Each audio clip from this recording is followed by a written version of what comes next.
خاوتي خواتاتي والسلام بكم يا جماعة الخير مساء الخير عليكم زول الفلاون والسلام عليكم. Le Ramadan s'est terminé sur une série d'événements totalement hallucinants et inquiétants, je dirais même alarmants, voire préoccupants. Et bien la semaine qui a suivi l'Aïd commence par des événements aussi bizarres, aussi inédits. L'actualité algérienne, elle est digne d'un film hollywoodien. Non, même pas. L'actualité algérienne, c'est pire, c'est encore meilleur en termes de suspense, de rebondissement et d'événements irrationnels et inattendus qu'une série sur Netflix ou la Amazon Prime. Alors aujourd'hui, nous avons appelé, c'est pas moi qui le dis, c'est la personne intéressée lui-même. Aujourd'hui, le 14 avril 2024, un Algérien, un journaliste algérien, a été expulsé de son propre pays. C'est vraiment un cas inédit, hein. Vous imaginez un Algérien, il arrive avec un passeport algérien, il a été expulsé de son propre pays dès qu'il est arrivé à l'aéroport d'Alger, alors qu'il est algérien, alors qu'il a le passeport algérien, il a la nationalité algérienne, il a été expulsé de son propre pays 10 heures après avoir été retenu par les services de sécurité au niveau de l'aéroport international d'Alger. Pourquoi? Parce qu'il est journaliste et parce qu'il travaille pour un média qui s'appelle Jeune Afrique, qui n'est pas aimé par la présidente de la République et qui est classé par le régime algérien comme étant un média pro-marocain.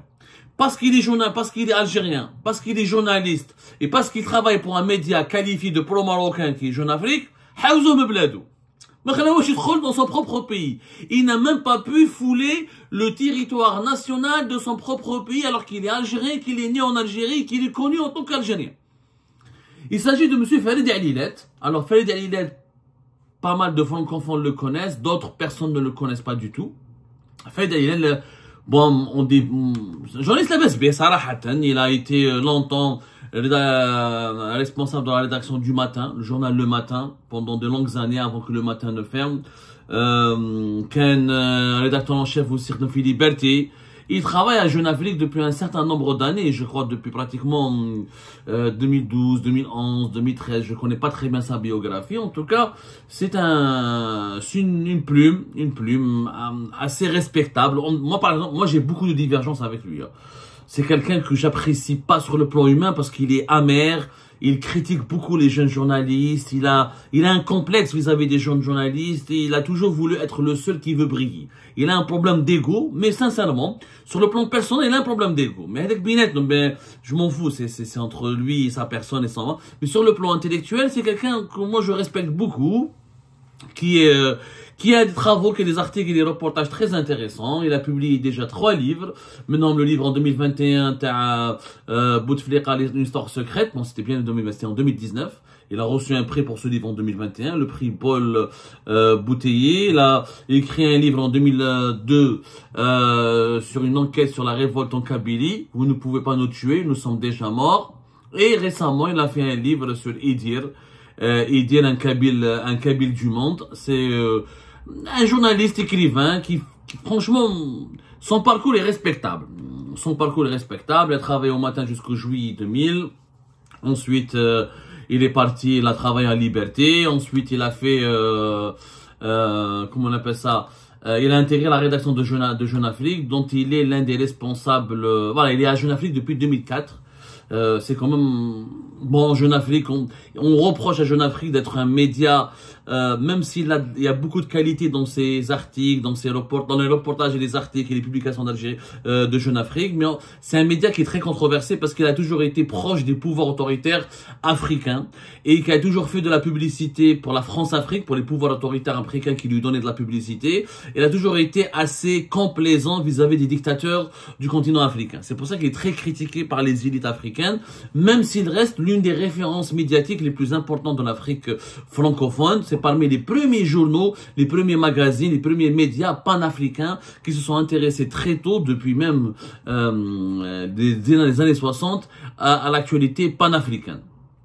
Donc, c'est un journaliste à Jeune Afrique. Le Jeune Afrique, clairement, c'est vrai que clairement, il a des positions très pro-marocaines. Quand on parle de l'Algérie et du Maroc, Jeune Afrique est davantage favorable et dont ses écrits sont largement favorables au Maroc au détriment de l'Algérie.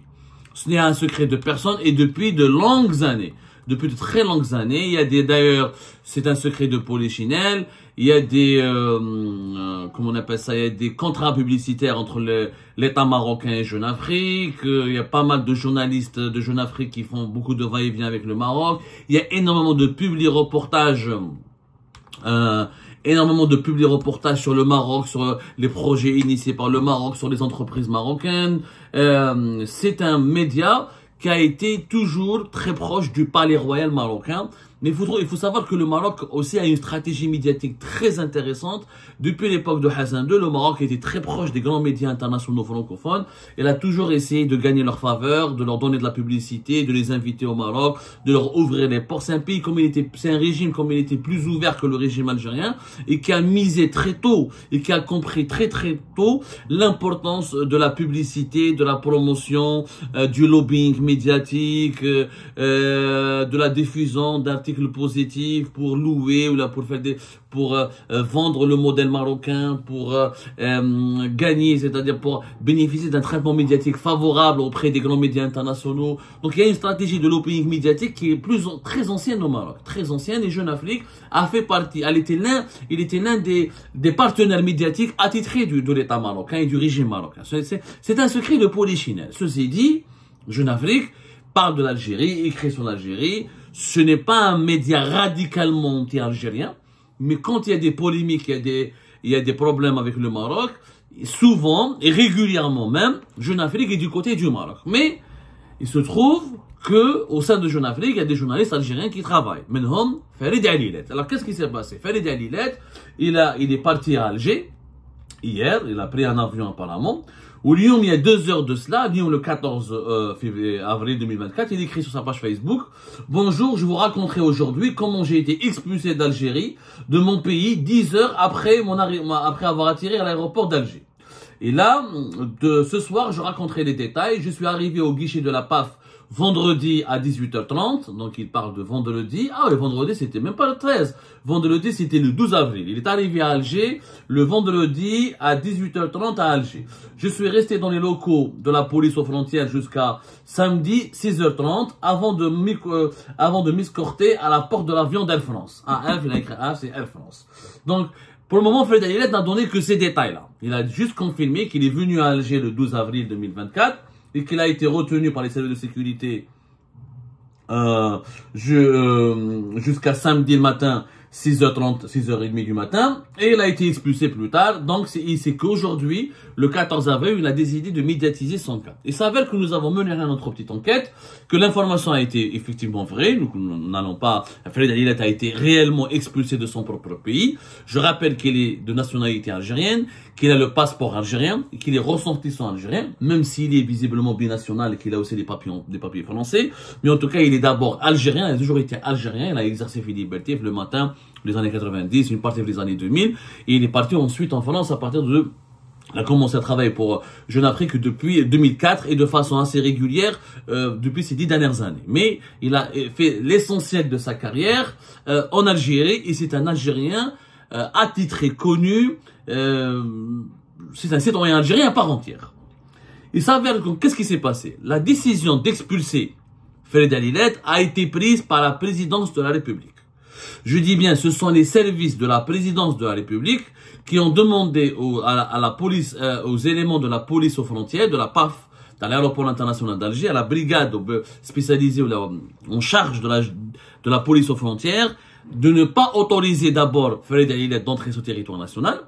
Dès qu'il est arrivé, il a été signalé, il a été retenu. Ensuite, la présidente, le palais présidentiel d'El Mouradia a été informé, et à travers la cellule de communication et de relations avec la presse de la présidence du palais présidentiel d'El Mouradia, une décision a été prise pour la communiquer à la direction de la police aux frontières, et la direction générale de la police aux frontières, c'est elle ensuite qui a intimé l'ordre à ses agents au niveau de l'aéroport international d'Alger de raccompagner M. Farid Alilet jusqu'au port d'un avion d'Air France pour l'expulser catégoriquement du pays, pour lui signifier la décision officielle de l'État algérien de ne pas l'accepter sur le territoire national et de le refouler vers la France.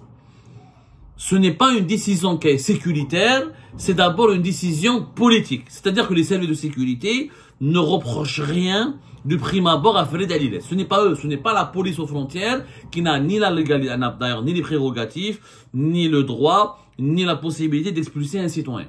C'est la présidence, c'est une décision ou du gouvernement ou du palais présidentiel d'El Mouradia.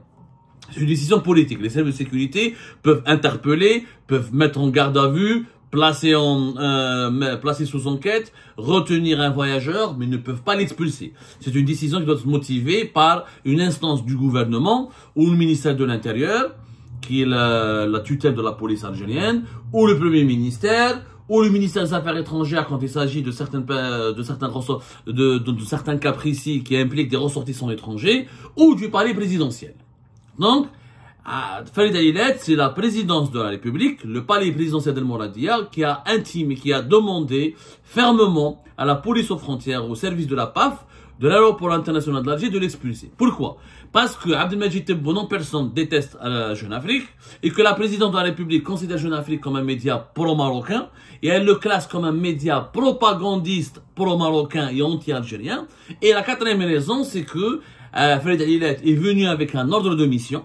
D'après les informations que nous avons pu récolter, il avait présenté un ordre de mission en tant que journaliste et que la présidente de la République avait craigné que Farid Alilet ne publie des articles, ne réalise des reportages sur l'organisation des élections présidentielles anticipées du 7 septembre prochain et que ces articles et ces reportages ne vont torpiller, ne soient que des articles anti-Tebboune qui vont torpiller l'éventuel projet du deuxième mandat ou là qui vont dresser un très mauvais constat, une très mauvaise image du bureau d'Abdelmajid Tebboune et la présidence de la République a interprété la mission de Farid Alilet comme étant une mission commandée pour torpiller le bilan et l'image et l'éventuelle candidature de Abdelmajid Tebboune aux prochaines élections présidentielles anticipées.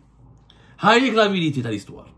Haouzou, parce qu'il ne voulait pas de Jeune Afrique, qui est pro-marocain, il ne voulait pas que Farid Alilet ne publie pour Jeune Afrique des reportages depuis l'Algérie sur le bilan de Tebboune, sur son éventuelle candidature aux élections présidentielles et sur l'actualité politique liée à l'élection présidentielle anticipée du 7 septembre prochain. Avec la décision, c'est une décision politique prise par le palais présidentiel. Le problème, c'est que c'est une décision qui est illégale. Parce que Farid Alilet n'est pas un journaliste marocain, n'est pas un journaliste français, n'est pas belge ou canadien, il est algérien. Et donc, sur le plan légal, c'est extrêmement grave. C'est extrêmement grave. Pourquoi? Parce que la constitution algérienne donne le droit absolu aux citoyens algériens de venir dans leur propre pays, de voyager comme ils veulent. L'article 94 de la constitution algérienne dit clairement que, voilà ce que dit l'article 49 plutôt, pardonnez-moi, l'article 49 de la constitution algérienne, il dit que tout citoyen a le droit de choisir librement, a le droit de choisir librement le lieu de sa résidence et de circuler librement sur le territoire national. Le droit d'entrée et de sortie du territoire national est garanti. Toute restriction à ces droits ne peut être ordonnée que pour une durée déterminée par une décision motivée de l'autorité judiciaire. C'est-à-dire que tu ne peux pas, pour ne pas quitter le territoire national, c'est-à-dire faire l'objet d'une ISTN, une interdiction de sortie du territoire national, il faut qu'il y ait une décision prise par une autorité judiciaire, mais en aucun cas la justice algérienne ne peut demander ou ne peut interdire à un citoyen d'entrer dans son propre pays. Ça n'existe pas, il est algérien. Si la justice lui reproche ou si les services de sécurité lui reprochent quelque chose, il doit être interpellé, placé en garde à vue, présenté devant les juges et jugé. Mais dans son propre pays, l'Algérie ne peut pas, la constitution elle est claire, elle ne peut pas bénéficier, elle ne peut pas, la constitution algérienne, aucune autorité en Algérie ne peut ou n'a le droit ou n'a le pouvoir d'expulser un Algérien de son propre pays. C'est un cas inédit. L'affaire Farid Alilet est une affaire inédite. Et en quoi elle est grave? Au-delà de sa personne, c'est pas sa personne qui compte, qu'on soit d'accord avec lui ou pas d'accord avec lui. Le problème, c'est que là, l'Algérie est devenue une propriété privée. C'est-à-dire qu'un président de la République peut décider de celui qui rentre, de celui qui ne rentre pas. Sauf que le pays n'appartient pas à Abdelmajid Tebboune. Le pays n'appartient à personne dans la présidence de la République. Le pays n'appartient pas à la PAF. Le pays appartient à tous les Algériens, toutes les Algériennes et tous les Algériens. On ne peut pas du jour au lendemain exclure, expulser et interdire à un Algérien de séjourner dans son propre pays, ou là sur le territoire de son propre pays. Ce n'est pas possible. C'est interdit. Maintenant, puisque Farid Aïlat est binational, en tout cas, il est, d'après nos informations, binational. Il a le passeport algérien. Pourquoi il n'a pas été interpellé, arrêté et jugé comme les autres journalistes algériens, qui Qadi Hassan, qui Mustafa Benjema, il y a une douzaine de journalistes algériens qui ont fait la prison, qui ont été emprisonnés de 2020, de 2019, 2020 jusqu'à 2023, 2024. Pourquoi expulser seulement Farid Aïlad et ne pas le juger si on lui reproche quelque chose? C'est ça que je pense à Naya qui n'ont pas pu le juger, qui n'ont pas pu l'arrêter parce qu'il a la nationalité française, ou font un scandale avec les autorités françaises, et comme Abdelmajid Tebboune a envie de venir en France, et comme Abdelmajid Tebboune a envie d'avoir de bons contacts avec les autorités françaises, ça aurait été un scandale international d'arrêter Farid Aïlad et de le mettre en détention. S'il était uniquement algérien, il aurait été placé en détention. Moi, il doit le directement, il doit le tuhma, intelligence avec puissance étrangère, tu roules pour le Maroc, tu es atteinte aux institutions de l'État. Comme beaucoup de journalistes algériens qui croupissent en prison. Mais le fait qu'il ait des papiers français et qu'il travaille de façon qu'il a été envoyé par sa propre rédaction pour travailler en Algérie, ça a dissuadé les dirigeants. C'est pour ça qu'il y a eu un temps d'attente. Il a été retenu pendant pratiquement toute la nuit du vendredi jusqu'à samedi matin à l'aéroport international d'Alger pour qu'il tranche sur son sort. Qui j'avoue, c'est vraiment risqué sur le plan politique et c'est contre-productif et ça va vraiment provoquer un problème entre l'Algérie et la France de le mettre un journaliste franco-algérien en prison et qui est venu en mission officielle avec un ordre de mission délivré par sa rédaction parisienne. Donc, ils se sont contentés uniquement de l'expulser. Ça prouve encore une fois le double langage, l'hypocrisie du régime algérien. Où il a la gestion à deux vitesses de la question des libertés de la liberté de la presse. Quand c'est un journaliste algérien tout court, armé Qsamo fil habs.